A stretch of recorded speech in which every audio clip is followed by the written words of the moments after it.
Today we're going to be looking at serving the Lord and being good stewards. We're going to look at the idea of service in His name. We're going to look at the idea of stewardship of our resources and of our time. And in this, we're going to look at what I believe the Lord has given us as the current and future vision of Angus Church in this new and exciting season that we're in. And so I'm really pumped about this message, about what we're going to talk about this morning. I can't wait to dive into it. But first I want us to realize what God has called us to in this idea of service and stewardship. And so I'm going to read some powerful passages in scriptures.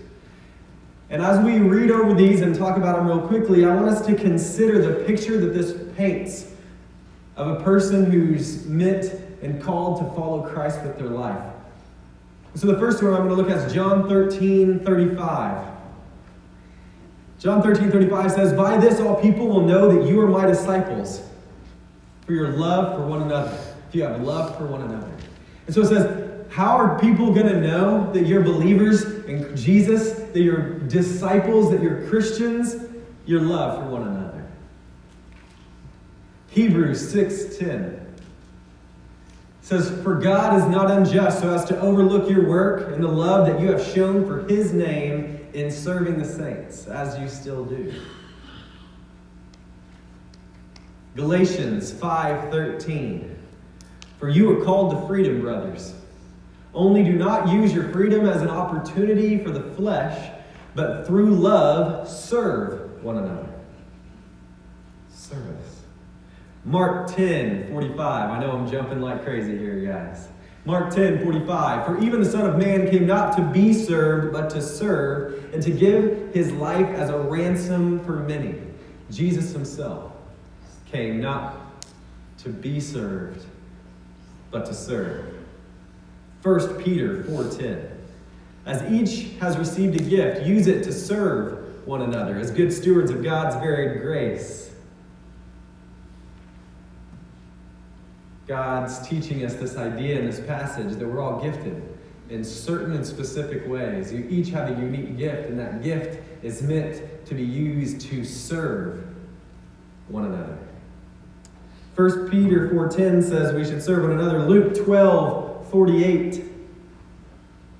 "Everyone to whom much was given, of much will be required, and from him to whom they entrusted much, they will demand the more." The idea, if you have been given gifts, if you have been given blessings, which I'm telling you, you have, much is required. God gives it to you not to serve yourself, but to glorify His name as you serve others.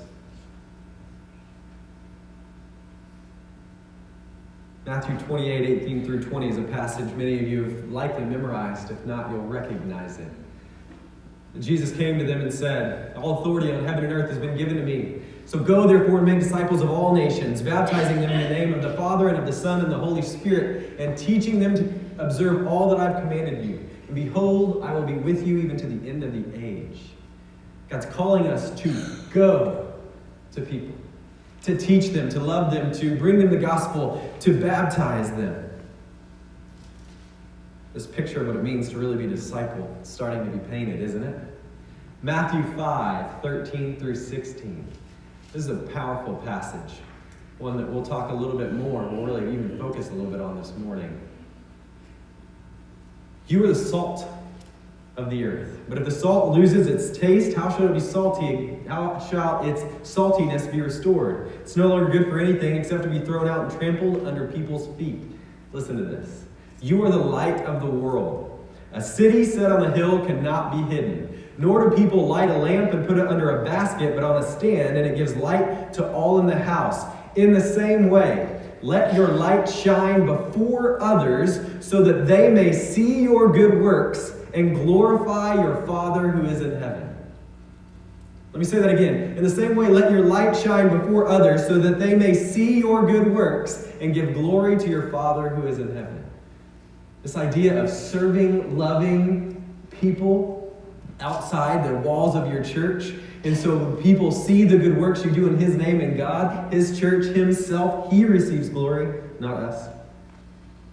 Matthew 25:31 through 40. another just really powerful passage that finishes this picture of what it means to serve and love God, to glorify his name in the way he's commanded us. When the Son of Man comes in his glory and all the angels with him, then he will sit on his glorious throne. Before him will be gathered all the nations, and he will separate people one from another as a shepherd separates the sheep from the goats. And he will place the sheep on his right, but the goats on his left.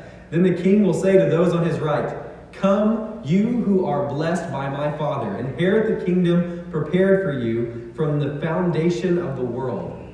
For I was hungry, and you gave me food. I was thirsty, and you gave me drink. I was a stranger, and you welcomed me. I was naked, and you clothed me. I was sick, and you visited me. I was in prison, and you came to me." Then the righteous will answer him, saying, "Lord, when did we see you hungry and feed you, or thirsty and give you drink? And when did we see you a stranger and welcome you, or naked and clothe you? And when did we see you sick or in prison and visit you?" And the king will answer them, "Truly I say to you, as you did it to one of the least of these, my brothers, you did it to me." This paints a powerful picture of the life we're called to live, not only as individual believers, but as a church. There's this picture being painted of someone who gets outside the walls and serves and loves people, that do good works in the community and here, there, and everywhere, that are serving and loving people in the name of Christ so that God can be glorified as they see the works that we do in his name. So that God can be glorified as we love him. He says, not only are you loving my people, you are loving me when you love my people. So when you care for those who need care, when you serve those who need to be served, when you feed the hungry, when you do these things, it's as if we do it for the Lord himself, as if Jesus was out in our community and he was hungry and we brought him food. As if Jesus was out in our community and he had needs and we went and we served his needs. He says, when you do it for them, you do it for me. And not only do you do it for me, I receive glory when you do good works in my name out. Because you are a light on the hill. You are a light in a dark place. And people will see that light and bring glory to my name. So there's this picture of outreach. There's this picture of serving people. There's this picture that we are called to love people like Jesus, to serve God as we serve them, and to bring the good news. And so let me tell you a little bit of let me show you a little bit of what that's looked like in the history of Angus Church. You see, as a church, you guys have been really faithful in giving of your resources to ministry. You see, you come as a church and you bring to the altar that which God has given you, and it's been used to serve God in some powerful ways. And so I know from talking to a lot of people in this church and Pastor Rick that a season came where we noticed that we would take our resources and we would do things here internally. So we would build things at Angus Church. And we'd do a work here, and we'd be excited because we would work with youth, and we had a good children's program, and our CR was reaching people. We're making a difference right here in our walls. And then Rick helped us as a church say, hey, wait. You are using all the resources and the finances that are being brought in internally for our ministries. And so he showed us that we should, piece by piece, start seeking to give to outreach. And so as a church, we committed 1% at a time to give to outreach, to give to ministries that do outreach. And we've grown over the years to the point where right now we give about 15% of our budget goes to outreach. 15% of the dollars that are given to this church go to outreach. And so what we've done is we've taken these dollars that you guys have given, and we said, cooperative program, Dayspring Villa, BCM.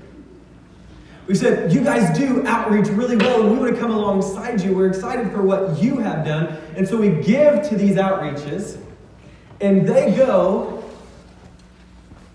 and they do amazing things. And it's been powerful to see what God has done in the life of our church by allowing us to be a part of outreach ministry of other organizations. And so how awesome it's been as a church to sit back and look. And I can tell you from talking to you guys, we have been blessed as a church in our faithfulness to give to outreach. It's been a powerful thing that the Lord has done in this church. Is, as we've said, we're not going to just keep our focus inward on what we're doing here. We're going to start opening doors to this church and look outwards. And let's focus on what God is doing. And let's be a part of that. And so by giving about 15% of our budget to places like the cooperative program through the BGCO and the BCM, the Tulsa Metro Network supporting local churches, places like Dayspring Villa doing amazing things, we gave to outreach. It was a pretty powerful picture. Man, it was an incredible season of faithfulness that was blessed by the Lord. But see, now I believe we're called to take the next step. We're called to take a deeper step into outreach. So, when you look and you see this picture, do you notice that there's something we could be doing? Do you notice what the next step may be? Do you notice that there's potentially this incredible resource that we haven't fully started using yet? Us. Ourselves in outreach. See, we're giving money to outreach, which is an incredible thing that we'll continue to do and be a part of, but we're having others do the work of outreach. You see, I think the next step is to not only to continue as a church to put significant parts of our resources and our budget and our finances towards giving to outreach, but also to be ones doing outreach. You see, there's all these different things you see in the sanctuary that we can be a part of, that we're called to be a part of as a church. But as we give, we see them serve. But then watch this.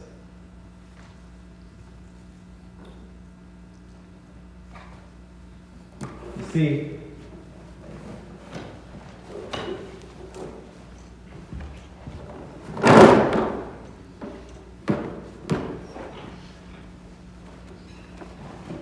we don't just give as believers. We're not called to just give to outreach. It's a powerful thing that we are called to do and we will do. But look at what can happen when we do outreach. You see, I believe this is where churches are supposed to start. See, I think that we're supposed to send our people with the resources that we have been given to do as much outreach as we can. We should reach with each one of us to the extent of what we possibly can do, because we are called as believers to not just give of our resources for the things inside of our church, but use those to give to do outreach outside of our church. And so as believers, as a church, we should be reaching out to the people here, there, and everywhere, in our communities, in our country, in our world, to serve them the most we can as a church. You see, I don't need to give you dollars. I need to send you with resources to serve others so that we're serving God, so that He can be glorified. And I think what's going to happen is as we're serving God, as we're not just giving to outreach, not just funding outreach projects and efforts, but being the very people who do the work as well, I think we're going to realize something. And I think this is how it should work in church. I think we realize, man, this is incredible. But our reach is limited. There's only so much we can do, and we can try, and we can do amazing things, and then we'll realize, hey, I can only do this much. And we're going to want to be a part of greater things. And so beyond even what we can reach, we want to give to extend that reach. And so then we continue. We give even more of our resources to places like the cooperative program and to places like powerful ministries, BCM, the Tulsa Network, all these incredible things, Dayspring Villa that we do. We realize, hey, they're doing things that we can't even do just ourselves. And so we're doing as much as we can, and then we fund them too, give them resources too, that we can extend our reach to the entire world. See, that's what it should be in the church. That's what we should be doing as believers. We're called to take the next step. You see, God's so good. He's so faithful. He helps reveal to us these truths one step at a time.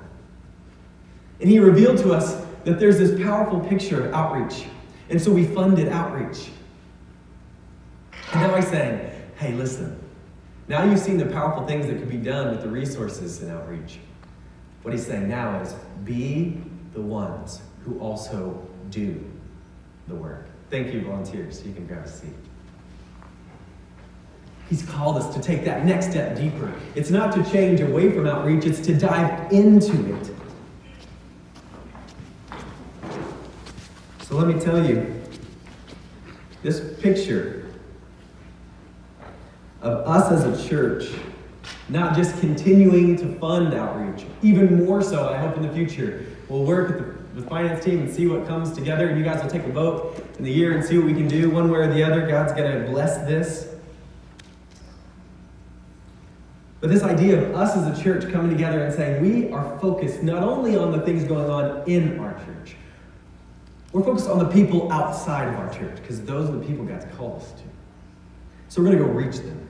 So we're going to serve them in different ways. We're going to have this ministry. And so this umbrella ministry that we're going to have at Angus Church that encompasses much of our congregational outreach efforts is going to be called Angus Cares. To start, we're going to choose a few key areas to focus on. And we're going to look to do outreach in those areas of focus. And while the leadership of this ministry will help ensure that a few key projects get done each year, it's really going to be you and what God has laid on your heart that drives this ministry.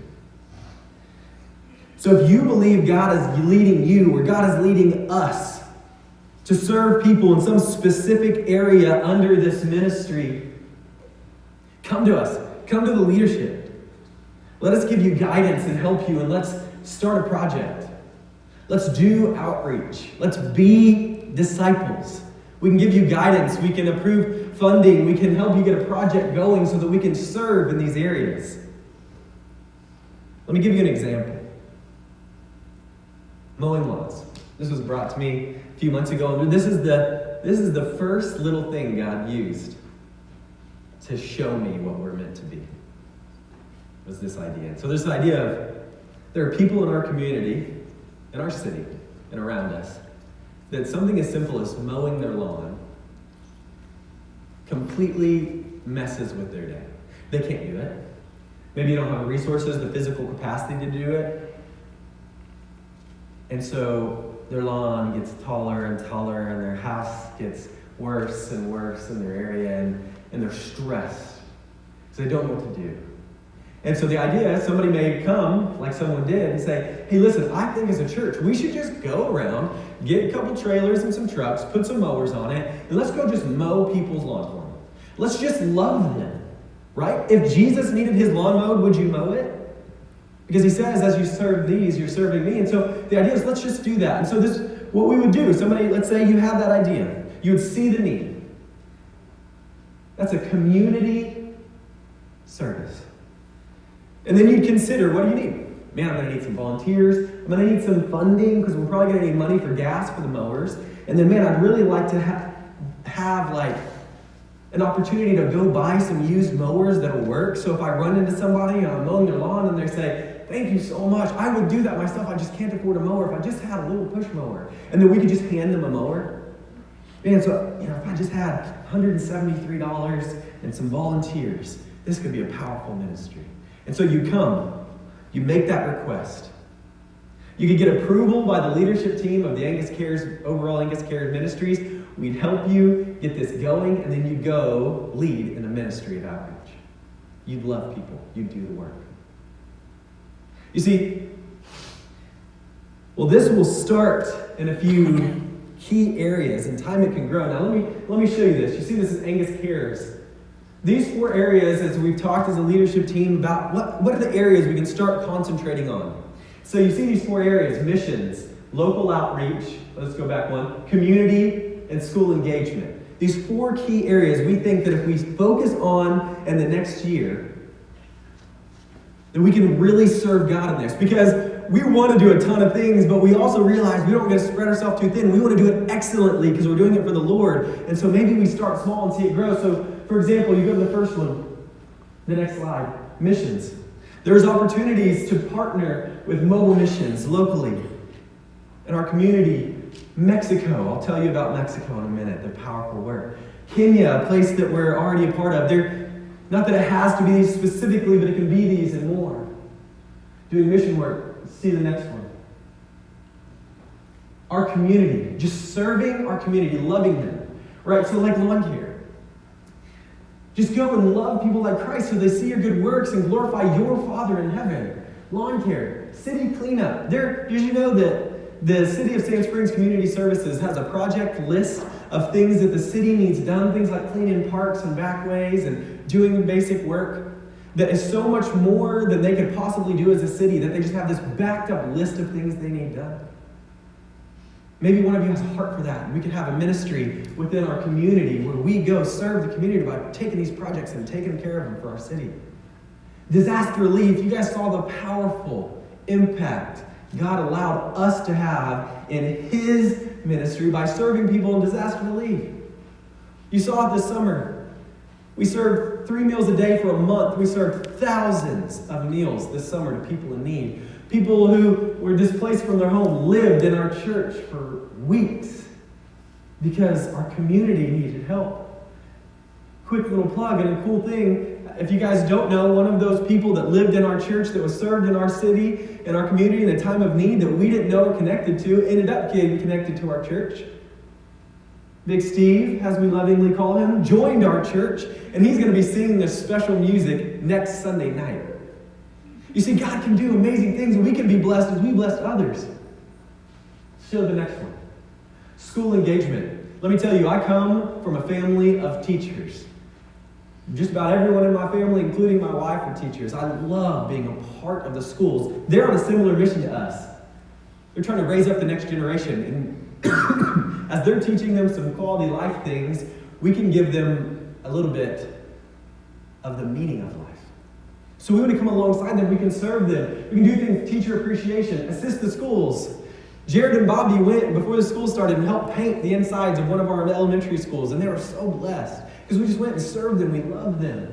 The BCM, we heard last week, BCM, because of Jared's effort with the BCM leaders, they are starting a local Baptist collegiate ministry that's going to meet on Monday nights right here in Sand Springs, basically in our city, TCC West.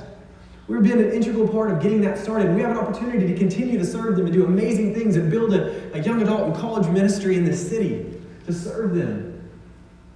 Let's show the next one. Local outreach.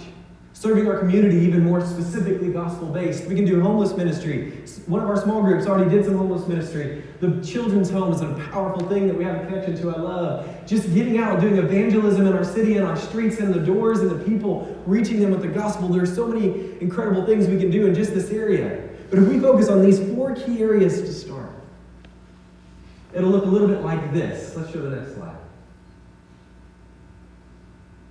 This is just focusing on 4 areas. Look at the reach. And consider what we could do, how much God would be glorified in the work as we do these things.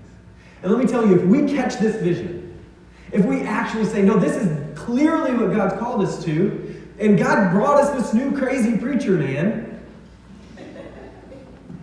and man, he seems to actually care about serving God in his community. He actually cares about reaching the lost with the gospel and loving people the way the Bible has commanded us to love them. Because when we do those things, it's as if we're doing it for the Lord, and in that, He is glorified. You are a light that is not meant to be hidden. So as you do your good works, you will be noticed by men who will glorify your Father in heaven. Now let's imagine that we actually got a hold of this, and a few years down the road, we say, we can do more. Let's show the next slide. It can grow. It can be something incredible, not for the sake of you and me. Doesn't need my name attached to it. God receives glory when we serve His people. Jerusalem, Judea, Samaria, and the ends of the earth, here, there, and everywhere. Sand Springs, Tulsa, Oklahoma, Mexico, Kenya, the places that we can be a part of to serve our amazing Father, to bring Him glory, is pretty incredible. Man, there's a few things in this that I'm particularly excited about. And you can tell I'm pumped. Because I can tell you, when I have these, I call them God sightings, when I see where God is actually working, when I see that this is clearly what God's doing, I get pumped up. I just hold on to that. That's what if there's nothing else in my life more solid of a foundation to hold on to than when I see God doing something. And let me tell you, this has been very clear to me. This is what God is doing here. So I'm going to hold on to it. Whatever it takes, I'm going to hold on to it because I know that's what He's doing. That's what I want to be a part of. I want to be a part of God's work. But there's a few things in this that are really exciting. So, obviously, this ministry is going to need leadership. So let me tell you about some changes that are about to happen in leadership and in ministry that I'm really excited about. First, when I thought about this ministry, really the people God used to kind of stir this pot in me to start, and when I think, who encompasses and embodies this idea of serving our community and bringing the gospel and loving those that may not be loved and serving those that need to be served? You know who I think of? Stephen Kelly Dressler. And I thought, that's who God's brought us. He's placed them on my heart. And so I'm excited to have Stephen Kelly Dressler come alongside me in leadership in our Angus Cares ministry. It's going to be an incredible thing, incredible people that can help a part of that. But one thing I noticed that was difficult is right now there are Sunday school directors. So they run our groups. Like if I take them out of that, I have this empty hole of who's going to lead groups. And then this thing stirred in my head. I don't know if you guys know this, but we actually in our church have someone who not only is very passionate about groups, he's actually one of the people that trains churches and pastors in groups ministry in our state. And I thought, man, this would be incredible to have this person lead our groups. What God could do with that. It's already something that they've done in his life. But the difficulty is on Sunday mornings, he's kind of busy because he happens to be our youth pastor. And right now we call him our youth and media pastor. And I thought, hey, listen, we can cover media. How about he becomes our youth, our student and groups pastor? And so let me tell you guys, I'm moving towards what God's doing. And your leaders are coming with me. So Jared, from this point on, is going to be our student and groups pastor. I don't even know if you guys realize this resource that we had. He's one of the people the BGCO sends to train people in groups ministry. And we don't use him in our groups ministry. So we're going to. Because it seems to be what God's doing. I'm really excited about the direction that's going to be and the partnership between our small groups and our Angus Cares ministry, and how you as groups and your small groups and your Sunday school classes can partner and do things in Angus Cares and go on service projects together and do some of these things. It's going to be incredible. It also is another thing that God has really used to show this is this organization right here, Mobile Missions. God's allowed us a partnership with Him, and as you've seen it this summer, how incredible these people are. Well, one thing I noticed, not only do we know that the people of Mobile Missions are a perfect example for us of what it actually means to do this outreach ministry. But as we've been building relationships with Mike and his team this summer, we realized they had no home. They didn't even have an office space. They have this powerful ministry reaching all these people, thousands of people in our community, and didn't even have a room to office. And so now they do, here. And so we are going to be the headquarters of the offices of Mobile Missions Network as Angus Church. That is a blessing to us. It's an amazing thing God's doing. We have all this space. Let's use it for what God is doing right now. And so we'll get to be partnered with Mobile Missions, and they're going to be in our building. And we're going to be able to build partnerships with them in the future to where as they're doing incredible works housed out of this place, we can partner with them and be a part of some of the things they're doing in the future. That's an incredible thing. And let me tell you about a real exciting thing, and that's Mexico. Is this my Mexico side? You see, my wife and I have had a heart for Mexico as well. God really powerfully changed our lives in some mission work. We did in Guerrero, Mexico many years ago together. And so they've always been on my heart. And then as you've seen this year, we've been serving. A lot of our people have been serving in Mexico. Jared's been down there multiple times. Gavin spent some time in Mexico, I believe. And I've just realized, I think God's calling us to partner with Mexico in a deeper way. And so later this year, a group of us, I'm thinking at least it'll probably be me and Jared and Bobby and Steve, we're going to go down to Mexico. And we've got some partnerships and some relationships with some pastors down there of some churches that need help and long-term partnership. And we're going to create a long-term church partner in Mexico. A place that not only do we go and can we go there and serve them, but not just one time. Not do we just go down there, hey, cool, we did a VBS for a church, now we're done. Look, we've done our part. But a long-term committed relationship to this church and this church committed to us, so that multiple times a year we'll send teams down there to help them. We'll have an opportunity to go down there and not only lead VBSs, but help the church, help train pastors and leaders, do evangelism in another city, in another country, that you can be a part of. We're hoping that in this winter we're going to finalize some details of this relationship, and we'll have our first big trip to Mexico as a church in probably around spring break of 2020, where you guys can go down there and start this relationship, this long-term relationship. Maybe we can swap pastors, and their pastor can come up here and preach one week, and we can go down, one of us can go down there and preach down there one week. But we're going to commit even further than that. I want to commit to discipling and training you to be a part of this. And so, as you know, we already have these discipleship university classes on Wednesday nights. But we're going to use those to help train you and to be able to go and reach the lost and to be strong in your foundation, what you believe.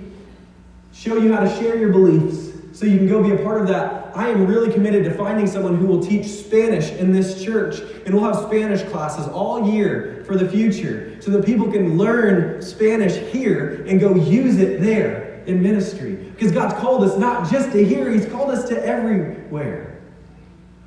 And how incredible a relationship that's going to be. Can you imagine how much glory God can receive if His people actually listen to His commands? If we actually do the things He's clearly called us to do. But let me tell you, there are a few key things to be aware of to take on something like this. First, this means that we not only have to continue to give faithfully as a church, but this means you will have to step up to do the ministry. This isn't a, hey, wonderful, I'm glad our staff are going to go do all these wonderful things. This is our church, Angus Church, you. And if you're sitting out there and thinking, oh, he doesn't actually mean me, he means those other people that are better trained. No, I mean actually you. If you need training, we'll give you training. You will have to step up. Whether that's coming up with ideas and hearing the Lord saying, this is where I want you guys to go, and to help give our church direction in the types of ministries we do. Maybe you can come up with projects, or a lot of you can just come alongside and find out about projects that we're doing, and you can come serve with us in those projects. Maybe you can give to them, maybe you can pray for them, but we need your bodies to serve in these projects, to do what God's called us to do. So first, be aware. This means you have work to do too. 2, the devil is going to attack you as you commit to this. Be ready for it. We see it. This is just how this works.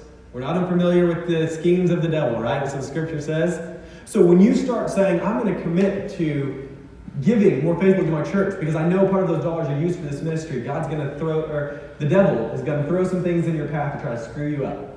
No, you don't need to do that. Ow, car's going to break down. When you commit to, I want to seek what God could be doing, and I want to be someone who can, I feel like God's given me a little bit of vision so I can go after this ministry, the devil's going to attack that. No, you're not enough. You're not good enough to do those things. You're not good enough to have ideas. You can't do that. No one cares about your opinion. When you say, I'm going to commit my time to serve in the ministries my church comes up with because I trust in the leaders who are coming up with ministries, I want to come alongside them and I want to serve and I'm going to be a part of it. I'm going to go do some homeless ministry. I want to be a part of BCM. I want to go to Mexico. The devil's going to come. He's going to see your faithfulness and he's going to have a problem with it. And so, no, you can't do that. Look how busy you are. Things are going to start to go wrong. Your schedule's going to start to get busy. Oh man, maybe I'm just too busy to do it now. Don't be unaware of the schemes of the devil. When you start committing to what God is doing, he doesn't like that and will try to get in the way. So beware. Because as you commit, things are going to come up. But be actually committed. One of the biggest risks is that we're going to seek the credit for ourselves. You see, this passage I've kept mentioning in Matthew 5. See, this is the Sermon on the Mount. This is the greatest teaching of all time. By the greatest teacher of all time. And so in our Bibles, we see it like broken down by chapter and verse, right? You have like Matthew chapter 5, and then verse 1 through whatever, and then Matthew chapter 6, and then verse 1 through whatever. But see, this teaching that Jesus did wasn't by chapter and verse. He just stood up and taught. Well, and so in the first part of that teaching, he says that passage we talked about, that you are the salt and light of the world. If the salt loses its saltiness, what good is it? You are a light, not to be hidden, but to be shown in the darkness in a hill. As you are a light, do good works that will be noticed by others and they will glorify your Father. You see, as we do good works that are noticed by others, there's a risk. And so just not long after that, Matthew 6, right, we're talking, this would have been 15 seconds, 30 seconds after Jesus said that, he gives them a warning. Now, this passage is often misinterpreted. But so he says, be a light in a dark place. Be a light on a hill. Do good works to be seen by others so that God can receive glory. But then he says in Matthew 6, beware of practicing your righteousness before others in order to be seen by them. For then you will have no reward from your Father who is in heaven. Thus, when you give to the needy, sound no trumpet before you, as the hypocrites do in the synagogues and in the streets, that they may be praised by others. Truly I say to you, they have received their reward. But when you give to the needy, do not let your left hand know what your right hand is doing. So sometimes we take this passage, and there's really powerful things in this passage, but we say that everything we should do, everything that we do for Christ has to be done in the secret, so no one will know. Now, I think that there are times that you're not mature enough as a believer to be able to do a good work, a light on a hill, so that God receives glory. You see, the warning here isn't, don't let anyone see any good work that you do. It wouldn't make sense. In Matthew 5, he just said that. To be a light on the hill, a light in a dark place will be noticed by others, and God will see glory. The warning here is, don't do it for your glory, so that you are noticed by others. How many times in that passage they say, your righteousness for other people so that you can be seen by them? Thus, when you give to the needy, sound no trumpet as the hypocrites do, that they may be praised by others. The point is, you don't receive the glory for the work. It's not for you. So be careful, because when you're doing things for God, it gets really easy to start trying to get credit yourself so that people notice you and what you're doing.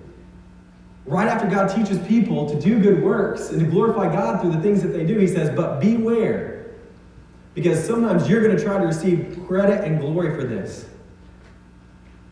It's almost like those passages, if you read those passages separate, you'd say that they completely contradict each other. And so some people choose the Matthew 5 passage and say, hey, do great things, people will notice. Some people choose Matthew 6 and say, hey, don't let anyone notice anything you ever do. But the point is, the teachings are together. Literally, Jesus said them right after one another. The point is that God receives glory for the work that we do. God receives glory.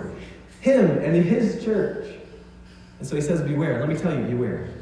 Because as someone who tries to serve the Lord and do good works for the sake of God and his glory, you may start getting noticed. That can be addictive. And that can really tear people down. A lot of leaders in churches fall because they start wanting the glory. They start liking to be noticed. They start liking the attention. I'm telling you, Jesus warns that as you do my work so that I receive glory, outside the walls of your church, be careful, because you may try to receive the glory yourself. That doesn't change the command. It doesn't change the call. Deuteronomy 11:13. So then, obey the commands that I've given you today. Love the Lord your God and serve him with all your heart. serve God. And serve God by serving others. 1 Corinthians 15:58. So then, my dear friends, stand firm and steady. Keep busy, always in your work for the Lord, since you know that nothing you do in the Lord's service is ever useless. We're called to come into this place, to do great things inside this building, but then to go outside of it. Did you know that our logo, which is falling down? Nothing ever sticks to this wall. We've been through this, haven't we, Carrie? Did you know this logo, our new logo, is more than just a cool picture A? The idea is our church is not a shut down place. This A, which looks kind of like an arrow, is on purpose. It's because we can come into this church, do great works in this church, and then go out and serve God's people outside. That's why this is our logo here. Because God's called us to not just do things here, but to go out of this place and do things in His community, in His world. We're not meant to just gather together in a building. We're meant to be a church outside these walls. So I'm excited about what this can be. But it takes us as a church, you, to commit to the vision, to see God glorified in our work. So as we pray, I think we should first seek to humble ourselves before the Lord. I don't know you're taking this, but I know this is what God's laid on my heart as the pastor of this church, and I hold on to what God's doing. So seek to humble yourselves before the Lord. Say, God, not my ways, my thoughts, but yours. Maybe we can pray and say, God, I commit to serve you in the way you've called me to serve. Jesus himself, how much work did Jesus do inside the church walls in his ministry? Because when I look at the life of Jesus, it sure looks like a whole bunch of outreach. So God, I want to commit to the way you've given us the example and called us to serve. And then consider where you can get planted. Consider how you can be a part of this vision. How you can be a part of what our church is called to do. Let's pray.